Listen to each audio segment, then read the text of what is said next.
We don't need more of this. But understanding the laws, understanding that the developer had the right to zone, he was already properly zoned. You had no legal way to stop him. And a fight in the courts would have only cost Cherry Hill money, and we would have ended up losing anyway. Some of that development, and I'm not going to specify which, but certainly I would have liked to have seen less of that. Good afternoon, everyone. It gives me great pleasure to welcome all of you and officially extend to the Subaru Corporation a sincere welcome to our township.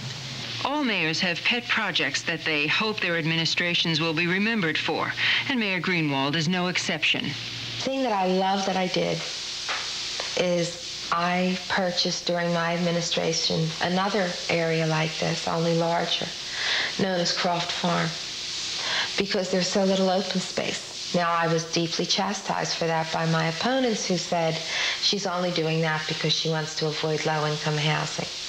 Absolutely not true. There are many areas for low-income housing. There certainly were more then than there is today.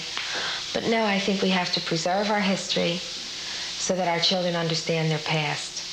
Then, like the mythological phoenix, rising from its own ashes, the devastated Garden State track was rebuilt and reopened during Greenwald's tenure. I was glad to see that the racetrack did not become a state takeover like the Meadowlands, and I fought very hard for that. This community of people would have lost the taxes, we would have lost control. That was a tough battle. We started that battle in '77, and that racetrack was never even built until '81. So that was a hard battle. And it was only under structure in '81. It took a long time. In 1985, Cherry Hill achieved national recognition for the depth and scope of the drug problem in the community, which prompted still more media coverage. I didn't always like dealing with the press. I have to tell you, when I first became mayor, I was probably one of the strongest advocates of free press. I really felt journalists, having come through Watergate and so much of that, I really felt that they were the true saviors of this nation. And I have to tell you, there were times during my term as mayor when I knew that wasn't true, that they were looking to sell a story. And if in the meantime they broke Cherry Hill's back by doing it, it didn't really matter. So sometimes dealing with the press, that was a great disappointment to me, because I had thought so highly of the press. And I wanted them sometimes like to come out and cover the good things that were happening, the good stories, not Maria Greenwald, but the good things, to help the community, to help the image of our young people, and not just Cherry Hill, every community. I would often say, couldn't you spend equal time with good kids that you would spend with the kids on drugs? No one did take her up on that offer, but eventually Cherry Hill kids did get national attention again, positive attention for their usual job well done. Maria Greenwald went on to become Freeholder Greenwald, and Cherry Hill again elected another mayor. This all leads us to our current mayor, Susan Bass-Levin. Like all our former mayors, she began her public life civically in charitable organizations, the Chamber of Commerce, and her children's schools. And like other mayors, political involvement quickly followed. In 1985, there was a council race happening, and several friends said to me, "Oh, you should run for office, you should run for office." So I put my name in the hat, so to speak, and I was selected as a council candidate. I ran for office. I was elected. Who selected you? The Democratic Party of Cherry Hill Township selected me to be one of 3 council candidates. And the first party meeting, Democratic Party meeting I ever attended was the one I was selected to be the candidate. So it was... In your very first election, you won. Right. Why do you think you won? What issues were at stake? What do you think the voters responded to? Well, I ran on a ticket with Maria Greenwald, who was running for mayor, re-election as mayor, Denny Dorenzo, and Edgar Wolf. They were also council people. And I think at that time we tried to just present to the voters a group of people that were committed to Cherry Hill Township, cared about the future of the town. For me, I was a young professional, and I think I presented to many people as someone who was willing to give her best for the township. It's always hard to say why you won. You're just happy you won. Bass Levin ran for and won the mayoral post in 1987, becoming the chief executive officer of a town larger than many United States cities. Although she admits there are problems facing Cherry Hill residents, she feels the benefits of living and working here far outweigh them. Well, there are certainly benefits. Progress is something that I think people want, and certainly people moved here in the numbers that they did because they saw Cherry Hill as a place that was desirable to live in. Not because it was farms, but because it had good schools and it had good township services and pretty neighborhoods. And I guess success breeds success. The downsides, of course, are that as more people come here, the town becomes more crowded. It takes 25 minutes to get from one side of town to the other in rush hour, and it probably took 5 minutes 10 years ago. So that congestion is certainly a problem that people have to learn to live with. We don't like it, but it's one of the downsides, I suppose, of progress. And when I ran for mayor, we would say as part of our campaign slogan was that Cherry Hill is a great place to live, and we know that. We live here. We chose to live here, but prosperity has brought us certain problems, such as increasing costs to provide services, increasing traffic and congestion, and just in a modern age, the problems of technology. What do you do about all this trash that you accumulate, for example? So sure, there are problems, but I guess as the mayor, I prefer to think of them as challenges rather than problems. Running a town this size presents plenty of challenges and on a daily basis, but long-term goals must also be addressed. Well, I think the challenge is to improve the quality of life here. Cherry Hill started out, you said, as a farming community. It then became a bedroom community. People lived here, and then they left to go to work, for example, or to go to school, and then they came back home to their suburban house. But it's a town without any town center, oftentimes perhaps without a distinctive personality. And so I think what you've seen over the past few years, and hopefully what you'll see in the future, is the town start to develop a personality, start to, perhaps even separate from that, to improve the quality of life here so that it's more than commuting. It's more than a place where you sleep. And how do you do that? Well, you develop your park system. You look to ways to beautify the town. You look to bring culture and arts into the town. You recognize the historical significance of the land you live on. You don't always look to go to Philadelphia or New York for something special, but that there can be special things right in this community. The challenge of better use of our parklands is being met by the Bass Levin administration by making the land we have now more usable for a larger amount of people. An example of that is the playground equipment now situated at the Barclay Farmstead.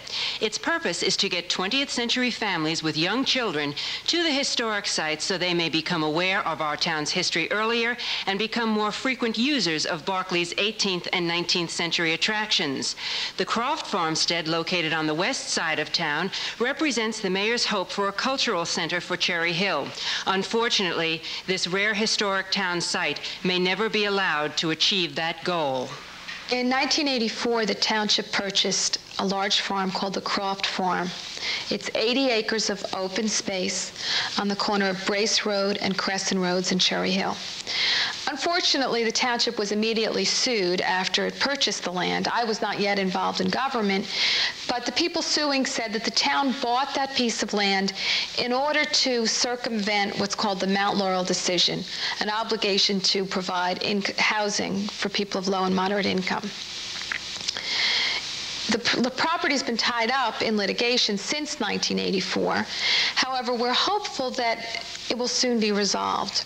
And the reason I say all this is that I think the Croft Farm can be a recreational, cultural town center rather than a strip of stores, rather than a town center like Haddonfield has where you shop, but rather perhaps a building where we can enjoy arts performances.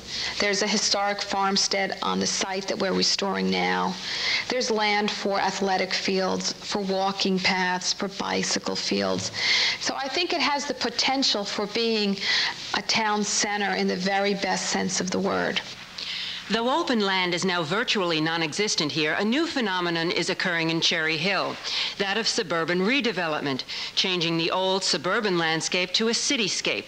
It's a new wrinkle that Bass Levin and those in her administration keep a close eye on. I think that there's some compromise there. I would not like to see a skyscraper community. However, there are certain parts of town with very old commercial buildings that I think could be better used if they were redeveloped. And I think that that's really the beauty of Cherry Hill, and that is its vitality. You're going to see over the course of the next 5 years some of the older commercial properties changing in character. And the perfect example is Sinelli's restaurant on Route 38. It was a landmark. Everybody knew Sinelli's. Well, Rouse Corporation bought it, tore it down. The company had gone bankrupt. And now you have a beautiful office building called the Tri-Point Building that really will be a focal point for commercial development in that part of town. So I think that that whole movement towards redevelopment, towards better using the land and making it more beneficial for the community is something that we'll see over the next 5 years. Mayor Bass Levin took a bold stand when first elected. She raised taxes to cover a budget deficit. That decision had the usual effect that tax hikes have on any electorate, and it caused the spirited debate that Cherry Hill voters are known for when faced with an issue they care deeply about. But it's a trait Bass Levin respects. They care a lot about their town. And they're eager to express opinions, which is great because you get a lot of information. However, they're also eager to express their opinions when they disagree. So that there have certainly been tumultuous times during my tenure, particularly in the beginning. We got off to somewhat of a rocky start. But I think that and had you asked me this question a year ago, I probably would have given you a different answer. It's no secret that I had a public hearing on a budget 2 months into office that 1,600 people attended.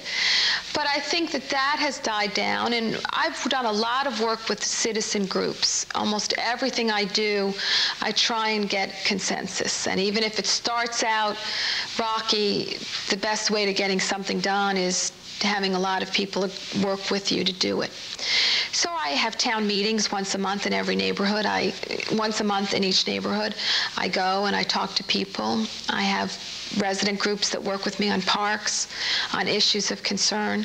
So while it has its ups and downs, I think on balance what I've found is that the people in this town care about the town and want to play a role in what happens, and that's good for everybody.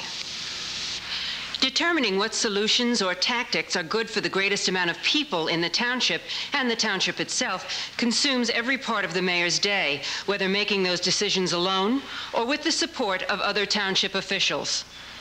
I guess the best part of the day is when you're able to respond to something that people want and you're able to meet the challenge head on so that you feel a sense of accomplishment.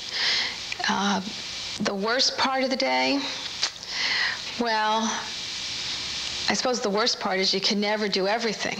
And there's a sense that you really would like to be able to do everything all at once. And that's not practical, but it can be frustrating at times. After talking to the mayors, I started to wonder just what makes local politics work. How do we, the voting public, take merely civic-minded people, friends and neighbors who start out running a few committees or running a neighborhood organization, vote them into decision-making positions of power, and have it, for the most part, turn out so well? I did get an answer which seemed quite simplistic at first, but probably isn't. Mayor Howard Gall. I think they were all good people. I don't think there's ever been a major scandal in Cherry Hill that I recall, and I've lived here 22 years. They were just good people who, on a local level, philosophically, there wasn't really a political party of type of mentality. The people I served with genuinely wanted to do what was best for the township. And I think when that attitude permeates over the years, I think one administration may want to take credit over another administration, but in reality, it's a combination of a a long period, many decades of good, decent government that has led Cherry Hill to be certainly one of the leading municipalities in the state, and I believe the leading municipality in South Jersey.